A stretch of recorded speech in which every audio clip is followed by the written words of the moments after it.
আজ থেকে শুরু হচ্ছে এসএসসি ও সমমানের পরীক্ষা। আমরা এই মুহূর্তে অবস্থান করছি ঠাকুরগাঁও জেলার রানীশংকৈল উপজেলার রানীশংকৈল বালিকা উচ্চ বিদ্যালয় পরীক্ষা কেন্দ্রে। আমরা এর পরিস্থিতি সম্পর্কে এখন জানব। পরীক্ষা আমাদের ভালো হয়েছে। যখন আমরা ঢুকলাম খুব ভয় লাগতেছিল প্রথম কিন্তু পরে স্যার ম্যাডামগুলো সাহস দিল আমাদেরকে, ভালোভাবে মোটামুটি পরীক্ষা হলো আমাদের। তখন স্যার ম্যাডামগুলো আমাদের শিখাই দিল কীভাবে করতে হবে, আমরা ওইভাবে করছি। এবং কি ইনশাআল্লাহ ক্লাস আসবে আমার 7টায় প্রশ্ন অ্যান্সার দিচ্ছি, পুরাগুলো অ্যান্সার দিচ্ছি ভালোভাবে। আর আজকে আবহাওয়া যে খারাপ ছিল এর জন্য কোনো প্রতিবন্ধকতার শিকার হয়েছে? হ্যাঁ হয়েছি। আসার জন্য অনেক সমস্যা হয়েছে আমার, ওইটার জন্য আমার মা কান্না করতেছিল পরীক্ষা কী হবে না হবে। সো আল্লাহর রহমতে আসতে পারছি, কোনো সমস্যা হয়নি ততটাও। শ্রেণীকক্ষে লাইটিংয়ের ব্যবস্থা? হ্যাঁ লাইটিংয়ের ব্যবস্থা ছিল, কোনো সমস্যা হয়নি, সমস্যা হয়নি। ভালো হয়েছে। ভিতরে পরিবেশ অনেক ভালো ছিল, কোশ্চেন অনেক সহজ ছিল, তবে এমসিকিউ কোশ্চেনটা একটু হার্ড ছিল, লিখিত কোশ্চেনটা অনেক সহজ ছিল।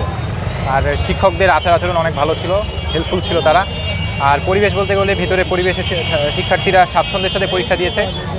যদিও প্রথমে একটু বৃষ্টির জন্য অনেকে আসতে দেরি হয়েছে, তো শিক্ষকরা তাদের সাহায্য করেছে। তো শুনে তো যখন কারেন্ট আসে তখন লাইটিংয়ের ব্যাপারটা অতটা ম্যাটার করেনি, কিন্তু যেহেতু পরীক্ষায় ওগুলা অত দেখিনি, ওগুলোর দিকে ওগুলা তো সমস্যা হয়নি। পরীক্ষায় এমনি কমন পড়ছে, ওই জন্য সব লিখছি আর সব ভালোই হয়েছে। গার্ডরাও ভালোই ছিলেন, সরাই ছিলেন, সব দেখুন রকম হেল্প করছেন। বেশি স্ট্রিক্ট ছিলেন না, আবার বেশি লো গার্ডও দেয়নি, তো ভালোই ছিলেন ওনারা।